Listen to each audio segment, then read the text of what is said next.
Good evening. Tonight's news bulletin. Continuing problems with the government internet server will hopefully be restored today as some public servants face a third day with internet disruptions. Another issue added to the woes of not being able to send or receive mail is the storage size of each account that dramatically dropped from 2 gigabytes to 1 gigabyte. The change has sent account holders scattering to delete more than half of their storage mail to accommodate the sudden reduction.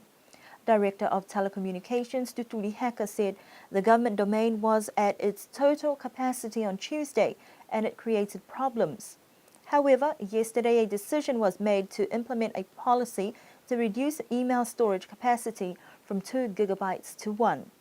Mr. Heka said the problem was detected previously and investigations found many of the government mail accounts were storing large multimedia files and music space. He said account holders need to either delete unnecessary mail or archive mail to a separate folder on their desktop or elsewhere, so not to take space in the email accounts that has created the problem. He also said once the current issues are sorted, there could be a review of storage capabilities for heads of departments to revert back to 2 gigabytes. Niue's junior weightlifting team returned home victorious to a great welcoming from family and friends and supporters at the airport on Tuesday. The young team competed at the Oceania and South Pacific Championships held in Brisbane, Australia from the 11th to the 14th of July. With their coach Danny Nemani, the team collectively managed to get 14 medals for Niue, 4 golds, 4 silvers and 6 bronze, a great effort for a young team. Team manager Alentano was happy to share his thoughts on the team's performance. I was over the moon, not only me, the whole Niuean community in Brisbane, their support. But I know before we left, when I received the entries, because these kids compete in the youth and juniors. So I know we had a chance of, they had a chance of winning medals. It's a start for them. Just begin. If you go back to 10 years ago when the junior was here, and we hosted the Oceania Junior, those kids who came in 2003, they took all the medals now. The big boy from Australia, Damon Kelly. But I'm very happy with the kids from here. They are very talented, strong kids. The more international tournament you compete in, the better. I think that's one of the problems over here. We don't go out and compete. If we don't go out and compete out there in the international arena, we'll not get anywhere. But again, it's money. We don't have a lot of money over here like other countries. So that's the difficulties we have, getting funds. But we have a lot of potential talents over here to develop. An additional improvement was that all lifters beat their personal bests and 2 lifters managed to get some national records. Alan says that they could not have done this without the support of the family and the community. It's just the family that support the kids over here, even in Auckland. But when we arrived in Brisbane, we were surprised. The whole Niuean community over there was behind the whole team. In the arena, there's only 2 vocal countries who have the biggest support is Niue and Samoa. Because Niue and Samoa had the community over there. They turn up. Whenever the Niue lift over there, it's an uproar in the hall. I look up the stairs at the stage, there's a lot of Niuean flags over there flying. So it's a good support from the Niuean communities in Brisbane. But in Auckland and over here, it's just the families. It's just the families that have that support behind. Without the families, we won't be able to make it to Brisbane. So I would like to acknowledge the families of these kids. They are a bunch of good kids. We have to look after them, otherwise we will lose them to this world, what you call it, world lifestyle. We caught up with the team today during training and spoke to one of the youngest members of the team to see why she took up the sport and how she felt about her first big competition. I wanted to take weightlifting because I was inspired by Danny, Narita and Sioi, the try stuff in me. It felt nice being around positive people, just think positive and just getting that bar up. Is there anything that you want to say for the people who have supported the team or just to other young people out there who are still thinking about taking up the sport? Yeah, just like to acknowledge all the families who've helped us, and that if you're really good at doing something, it's not, you could set up goals and aiming higher than that. So what is your goal from here until the next competition? Getting gold. Manager Alentano says that the team will continue training for the next competition in May next year in Apia, Samoa. The hope is that these lifters will go on to Commonwealth as well as aiming for 2019 when they should reach their peak. Congratulations to Weightlifting Niue for raising the bar and Niue's flag at this latest competition. Niue is likely to achieve its goal to be smoke-free by year 2025. This is according to the Secretariat of the Pacific Community. Data recorded in 2011 by the World Health Organization STEP survey established that smoking rates have fallen to just 11.6% overall. More men than women smoke, with just under 16% of males smoking on a daily basis, compared to 7.6% of females. A study taken 30 years ago in Niue showed that smoking rates were significantly higher, with averages of 58% for males over 15 and 17% for females over 15 years. At that time, as many as 60% of the overall male population were smokers. Experts said the significant progress for Niue is due to the relatively high price of tobacco, coupled with continued public awareness about the harms from smoking and environmental tobacco smoke.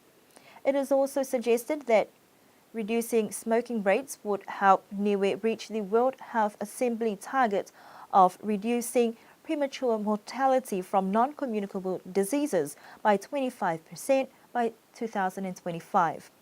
A suggestion is also to revitalize Niue's tobacco control bill. Amatafua, a locally based and owned NGO, has managed to raise over $1,000 from a rather innovative and gutsy display of dedication from its founder. Amatafua was established in 2005, dedicated to protecting sea mammals. Over the years, the organization has been working on creating awareness, doing capacity building, and conducting research. What sets Amatafua aside is that it is the only Pacific-owned NGO, and the funds will benefit ongoing work. Because we're passionate about doing the work, we actually pay our own airfares, and then we come here, and then most of the funds goes towards the fuel, and most of it is in-kind contributions, like the donation of a boat.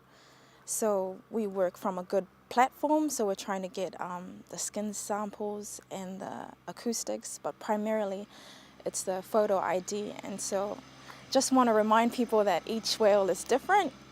Sometimes you'll probably see different ones, but the more we find out about it, the more we can see how we can conserve them better as not just a nation, but as a Pacific region, because it is a shared resource. And the more we find out about where Niue's whales go, the more we can work as a region towards, setting up our South Pacific Whale Research Consortium, not consortium, but we're South Pacific Regional Sanctuaries, but it was declined because not a lot of Pacific Island countries, there wasn't a lot of data really, so that's what we want to do, just to reinforce our unity and trying to conserve a resource that we hold dear to our hearts, or at least I think so. Yeah, and also whales actually generate more than $30 million a year for the Pacific, and they have equated it to $1 million per whale in Tonga. So yeah, whales are worth more alive to us than dead. And at this rate, the Japanese whaling is not so good for our species that we hold,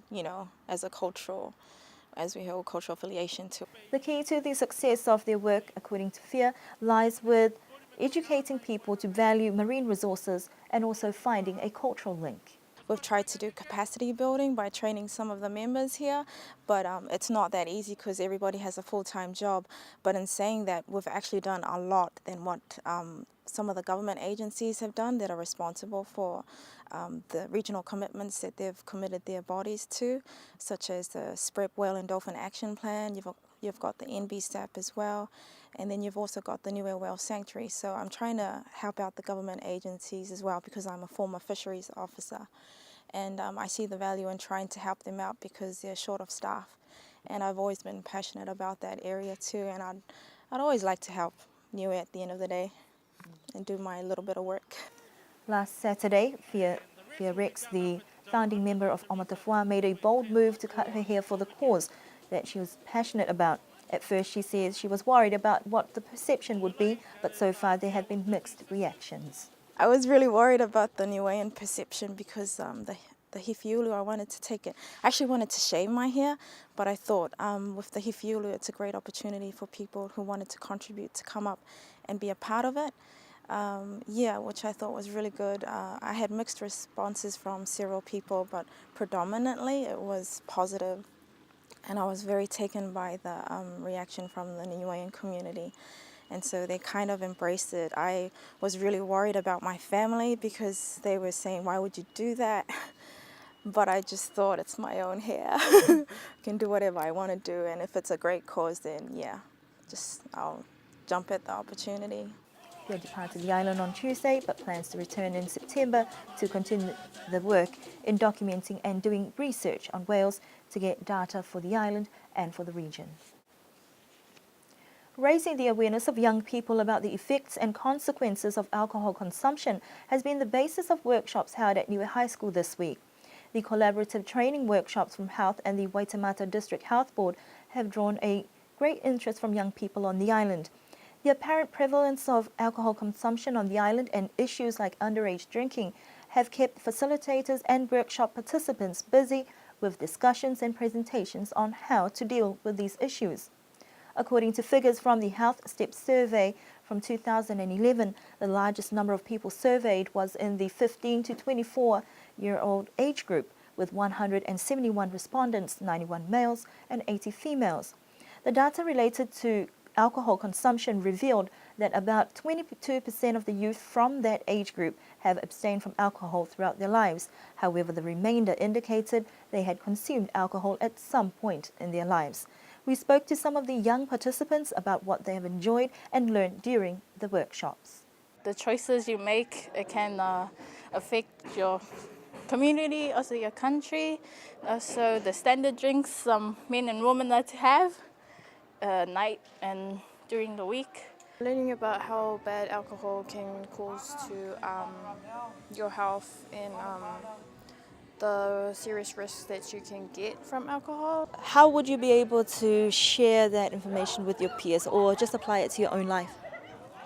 I guess think twice about what I would do and encourage other people in the village, community, and the island about how serious alcohol can do to your health and the bad things that you can get out of it, because alcohol is not all that.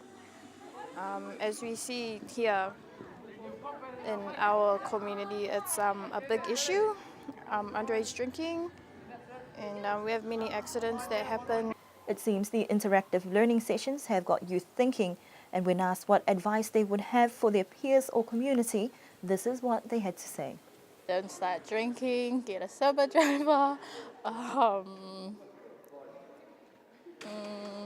drink to the limit. Just encourage the young ones to maybe don't drink and think twice and see how serious it is. Alcohol is not all that. Health representatives stated the importance of instilling knowledge about alcohol and its effects at a young age will enable them to make healthier and wiser, informed choices in future. A family from the village of Makefu have made a bold move towards a 100% solar-powered new eco-home. The completely solar-powered house is located inland where there is no access to the national power grid or water supply. Despite this setback, they have set their own plans in motion for disaster risk reduction and climate change adaptation. Owners Dave and Marianne Talangi say that the move was prompted by their personal experience of Cyclone Hatha in 2004, where their home sustained substantial damage. After much discussion and planning, they found there was a need for a safer location for their family. We made our way out to the area and caught up with the owners to find out a bit more about their new home. we decided that this area here, being a family land, we decided to build here. When we made that decision, we had some calculations, estimates done on getting the power up here. It was just too much cost for power to from all the way from the main road to this new location, and we decided to go for solar power. Hence the reason why we decided to go solar power, standalone system, and no connection to the main grid. And the cost of our system, which is a very big system, it covers everything in the house except the electric stuff. With our tax here and the freight, it's about 21,000 altogether. That's for the system itself. And for the solar panels, and they will last 30 years plus, and the batteries last 20 years plus if you maintain them properly. Dave says their 3-bedroom house will include the fixtures of any normal home, but they're looking to save a bit of money in the long run. He believes that the drive towards renewable energy as an alternative has many benefits. For starters, less reliance on fossil fuels, control over the amount of energy consumed, no power bills, and an environmentally conscious decision. In complementing the eco-home concept, the water supply for the home will also be collected, with water catchment tanks yet to be installed. That concludes our news bulletin for this evening. Don't forget to check out the Tamgotonga fishing competition over the weekend, as well as the Niue Rugby Union Sevens tournament.